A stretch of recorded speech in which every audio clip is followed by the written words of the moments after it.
Kiai Haji Imam Jazuli dan Spirit Memenangkan PKB oleh Haji Adlan Daye, pemerhati politik dan sosial keagamaan. 3 kali Dahlan Iskan, pemilik media Jawa Post Group, Menteri BUMN di era Presiden SBY, menulis profil Kiai Haji Imam Jazuli, pengasuh pondok pesantren Bina Insan Mulia Cirebon, Jawa Barat, yang pernah dikunjungi Dahlan Iskan dan mencoba menyelam secara mendalam tentang motif apa yang menggairahkan spirit perjuangan Kiai muda ini untuk totalitas memenangkan PKB pada pemilu 2024. Bagi Dahlan Iskan, jalan perjuangan politik yang ditempuh Kiai Haji Imam Jazuli dalam totalitas melibatkan diri untuk memenangkan PKB adalah jalan politik yang penuh risiko bagi masa depan pesantren yang dirintis, dibangun dan kini menjadi pesantren berbintang dalam kemampuan mencetak santri mampu bersaing diterima masuk jenjang pendidikan tinggi luar negeri, khususnya ke Universitas Al-Azhar Kairo, Mesir, tempat di mana dulu beliau pernah menimba ilmu di sana. Penulis 4 kali berkunjung ke pesantren beliau dan berdiskusi serius soal peta jalan memenangkan PKB. Bagi beliau, memenangkan PKB adalah memenangkan politik Ahlus Sunnah wal Jamaah.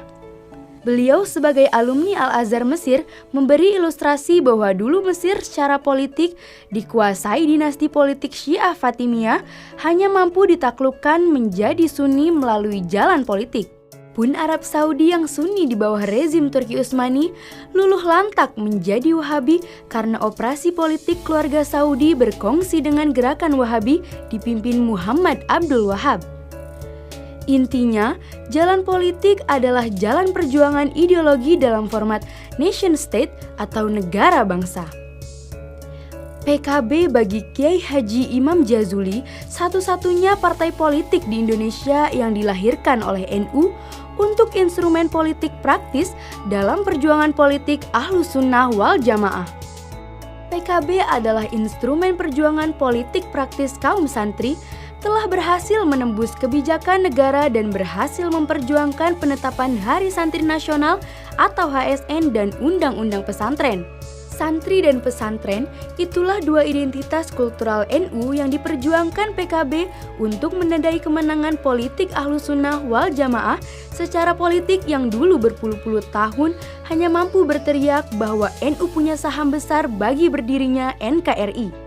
Dalam kerangka dan cara pandang ideologis di atas, itulah penulis memahami jalan politik penuh risiko yang ditempuh Kiai Haji Imam Jazuli dalam konteks totalitas memperjuangkan pemenangan PKB pada pemilu 2024 tanpa intensi, interes, dan kepentingan personal politik sang Kiai muda ini hingga siap melawan siapapun yang hendak melemahkan posisi politik PKB. Spirit inilah menurut Kiai Haji Imam Jazuli harus digelorakan dalam dada seluruh kader PKB di segala jenjang struktural PKB dan warga NU di level akar rumput. Menurutnya, PKB saat ini belum mampu meraih potensi historis elektoralnya sebesar 18%, sebagaimana 2 kali pernah dicapai Partai NU 1955 dan 1971, salah satunya karena terjangkit mental inlander dan tidak percaya diri. Dalam bahasa penulis, politisi santri acap kali inferior berhadap-hadapan dengan para priai politik. Mengutip Kiai Haji Idam Khalid, Ketua Umum PBNU 1954 sampai 1984, NU seringkali dipaksa hanya menjadi kayu bakar untuk pesta politik pihak lain. Ironisnya, justru sebagian dari kita malah senang menjadi kayu bakar atau sekurang-kurangnya hanya happy menjadi daun salam. Diserap wangi daunnya lalu dicampakkan. Itulah yang harus diakhiri, kata Kiai Haji Imam Jazuli. Caranya, mari bersama-sama dalam ikhtiar kolektif memenangkan PKB pada pemilu 2024.